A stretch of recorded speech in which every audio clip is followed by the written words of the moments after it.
Hi guys, welcome back to our channel, and if you are new here, welcome. I'm Heather from Mindset Made Better. In today's video, I want to talk about how every day we need to confront our own self-sabotage. But before we get into it, if you love personal growth and self-improvement, then you have come to the right place. Each week we put out a video that goes along with our articles over on mindsetmadebetter.com, and over there we have daily posts of great quotes and apply those teachings to our modern times. So if you enjoy this kind of content, please subscribe to our channel.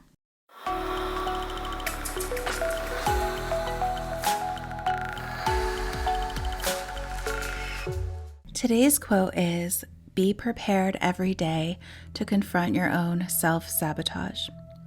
Self-sabotage is when we engage in behaviors that create issues in our daily life and undermine our long-term goals. It can look like self-medicating behaviors like comfort eating or procrastination. Sometimes self-sabotage is born out of the bullshit stories that we tell ourselves about why we can't reach our goals. And these stories are usually cover for our own rationalizations, excuses, or justifications about why we aren't doing what we said we would do. What we need to understand about any goal that we set for ourselves is that we are never going to be motivated 100% of the time. And we can't let ourselves slide down that slippery slope when we don't feel motivated and sabotage our own efforts.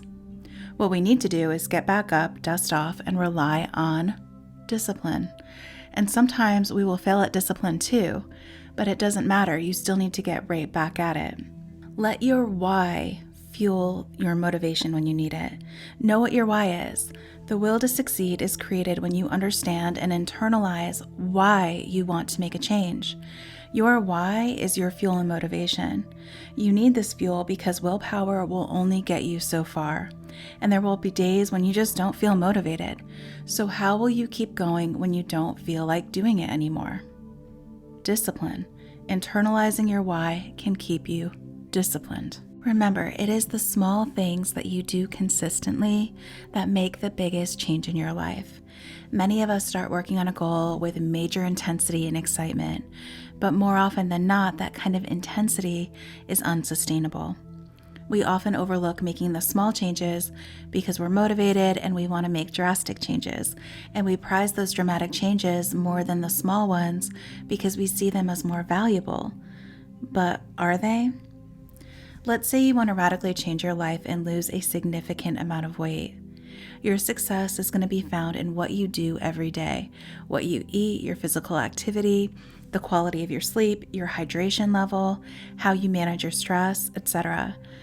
The beautiful part of making the small daily changes is that if you have a bad day and make bad food choices like we all do, it is literally just one day that got messed up. You can acknowledge that you had a bad day, accept it, and continue to make choices that support your goals.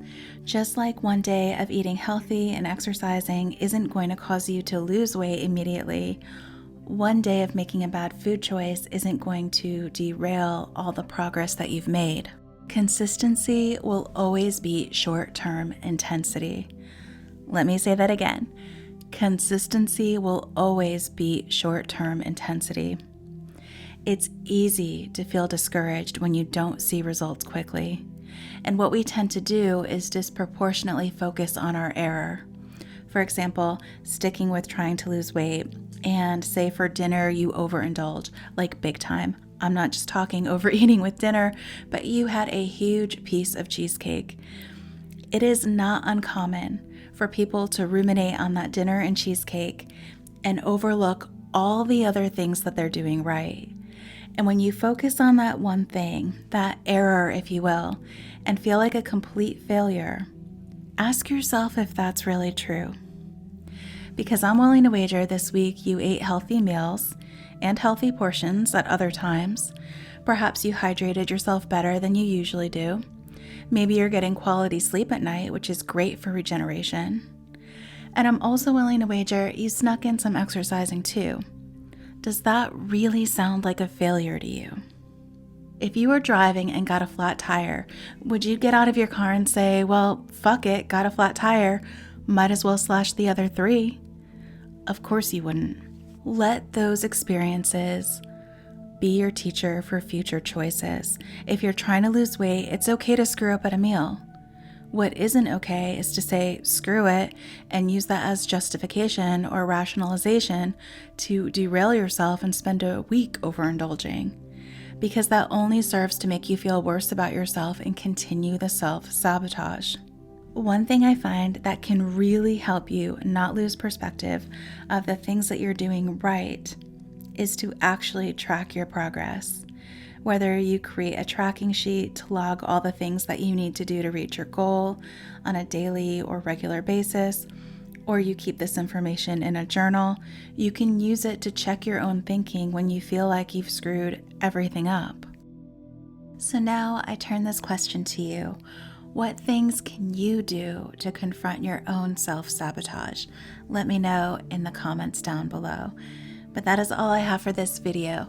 Thank you guys so much for spending time with me today, and I hope that you found this video helpful. If you did like it, please give it a thumbs up and subscribe to our channel. It will help us majorly, and be sure to hit that notification bell so you don't miss any of our weekly videos. Until next time, stay healthy, stay positive, and remember that nothing worth having comes easy. And you have the power inside yourself to transcend every limiting belief that you have about yourself. We'll see you next time.